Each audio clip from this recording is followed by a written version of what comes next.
under my wife's real name was Chioma, and she was 6 years older than she claimed. The most interesting part, her parents were alive, and the two so-called orphan children of her auntie were my wife's Amanda's biological children.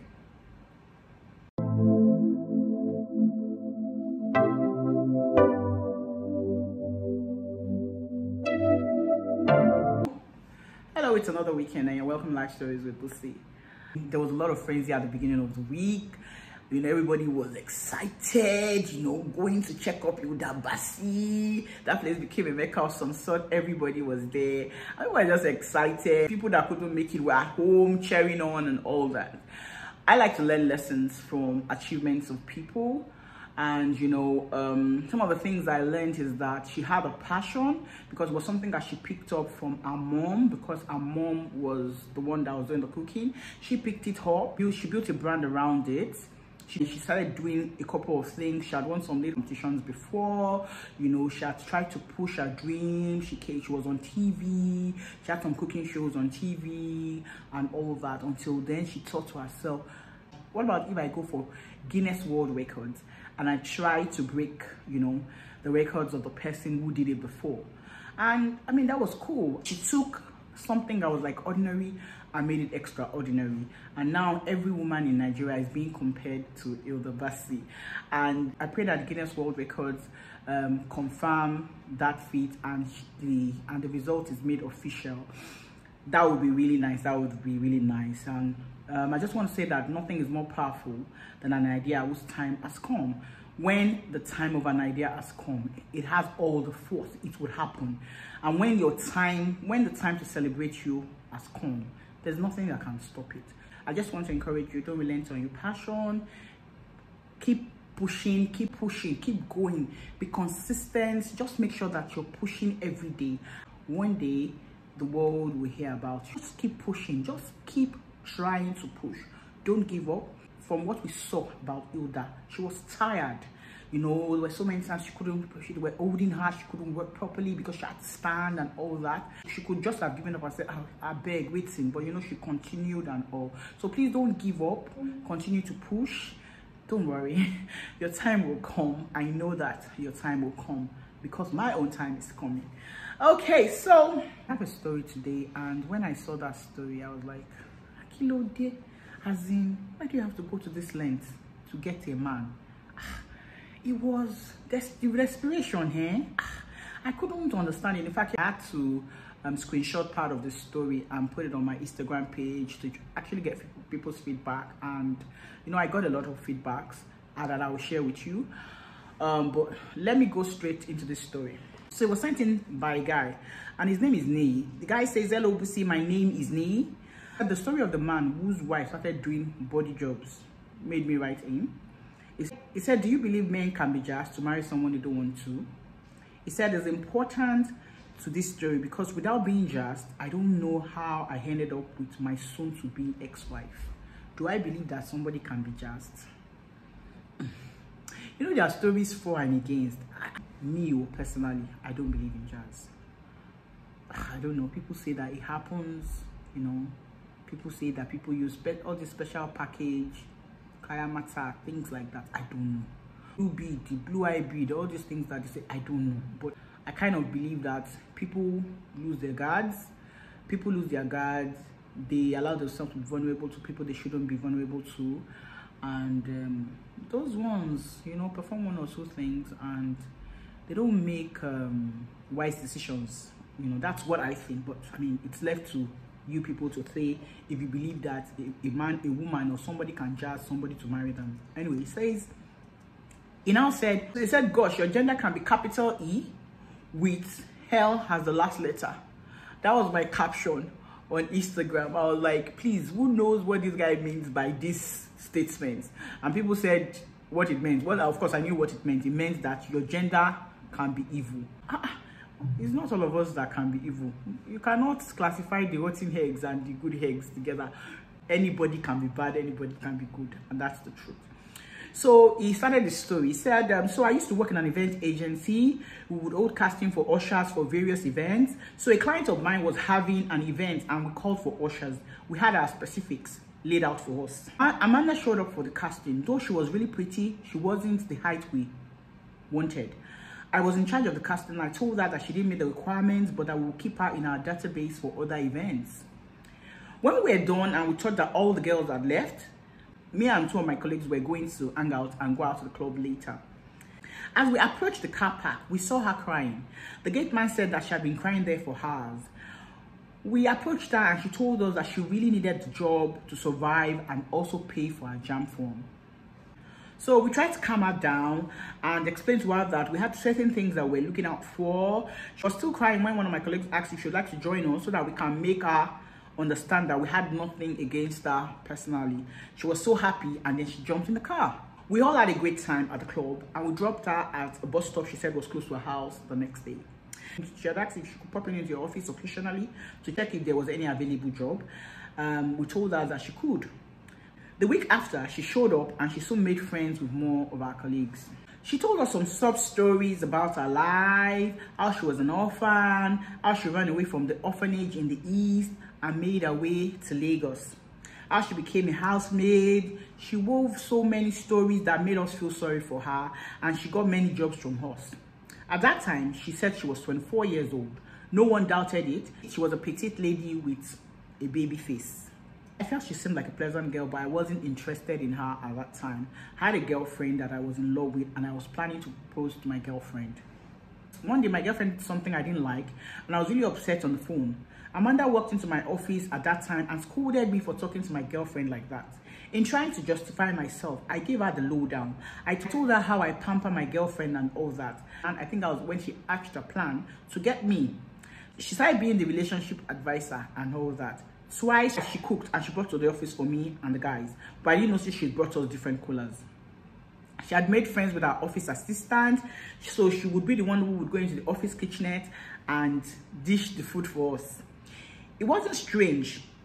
If we know how agency works, we're not very strict about people coming in and going out, as long as the person was in the way of our bosses. Fast forward to like 6 months later, I just noticed that I started seeing her differently. I started comparing her to my then girlfriend. Amanda seemed very matured, like wife material, and we started hanging out more. That time, my friends started warning me, but I didn't heed their warning. She started to come to my house, she would cook, and you know what else? That was how I forgot my other girlfriend. Remember that I said earlier that I don't believe in jazz, but I believe that when you become vulnerable with someone, the person can take advantage of you, and that was what I think happened. Amanda got pregnant, and though when she told me, she said she wouldn't want me to do what I wasn't prepared to do.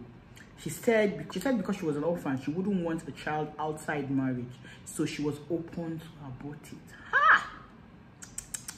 This person was just using reverse psychology on this guy anyhow.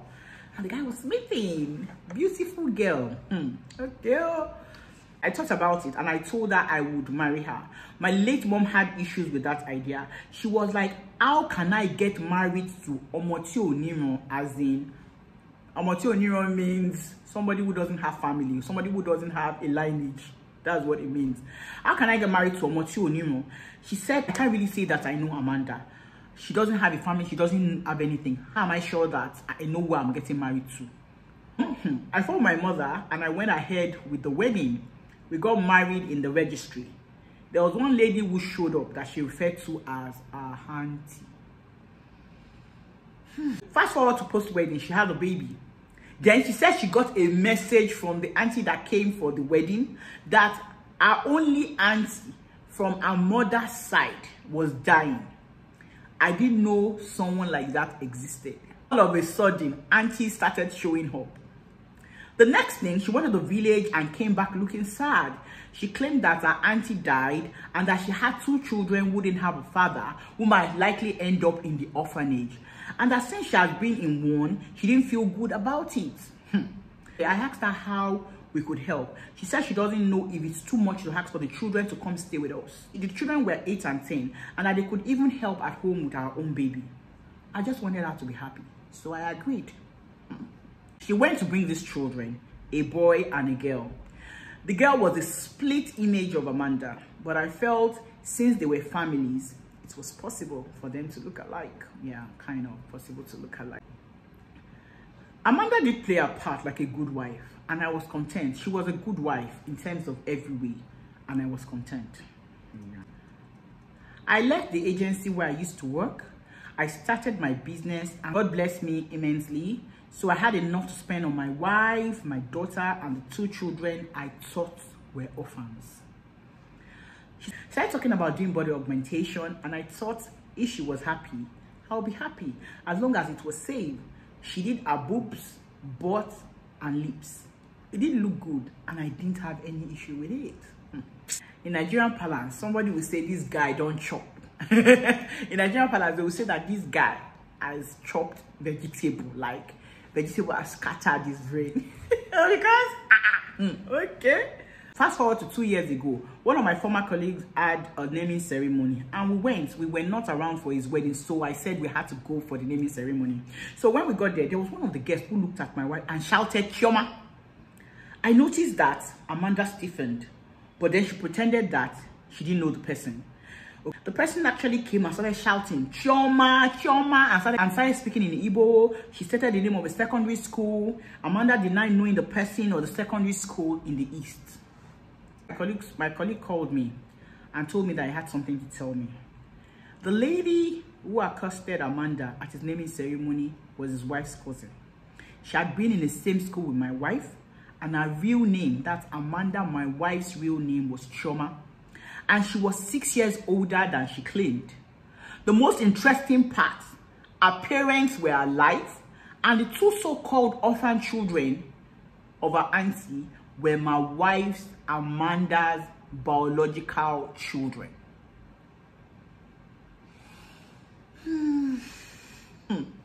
It was too much to swallow. I made my investigations, followed it through to her parents' house. She never told them that she got married or that she has a child, but the other 2 children were with them before we got married, and she came to pick them. Eyes opened for the first time in about 6 years. I almost ran mad. I confronted her with all the information, but of course, she denied it initially, until I brought out all my proof. Then she said she did it because she didn't want to lose me. She did it because she loved me. She knew that if she told me that she had children, I wouldn't marry her.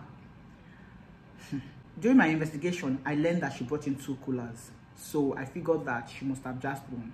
So I asked if she jazzed the food she brought to the office for me, and she denied it. She said she didn't, but I still do not believe her. I was saying that since she was a good wife, I should forget that she lied to me about her whole life and continue in that relationship. Since we have a child together, I could just forgive her. God forbid, I can never. This woman can kill. I will never. I am seeking for a divorce, and she has to go. My brother, I don't have anything to say. I agree with you. I concur. She has to go. There's nothing else. If somebody has lied to you about, she has lied about her parents, she lied that she was an orphan, said her biological children were orphan cousins. Our own parents don't even know that she's married and she has a child. No pattern. What is remaining? I don't think that person can be trusted. I don't even want to think about it twice. All this story about she doing it because she loved you and all that. No. I don't buy it.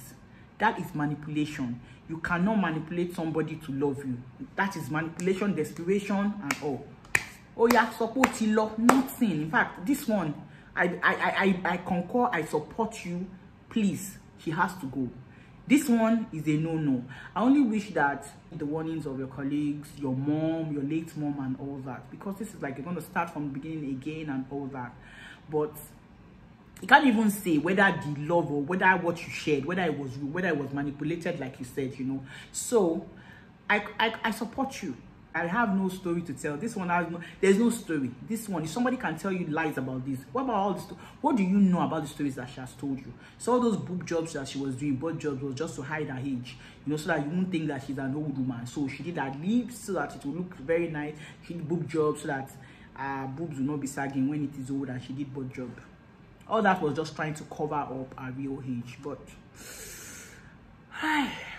There's no story here. I mean, you lived a life for a long time. You've lived with a life for a long time. Somebody actually said you married a lie. You married a lie. You lived with a lie for so long, and no, I don't believe. Sincerely, I don't believe in. Some people say, "I forgive her." People can lie, and people can be vulnerable. No. This person, the lie was too much. How can you lie? In fact, how are we even sure that you are real? Your real name is Chioma. Let's assume that one you can change. Maybe this is her said she's 6 years older than she says she is. She says she's an orphan. Her parents are not dead. She said that she doesn't have a family. She ran away from the orphan. I mean, look at all that story. Just concocted story from different. No. You run away from that kind of person. You can't manage it because you don't know what kind of lie that the person will come and tell in the future.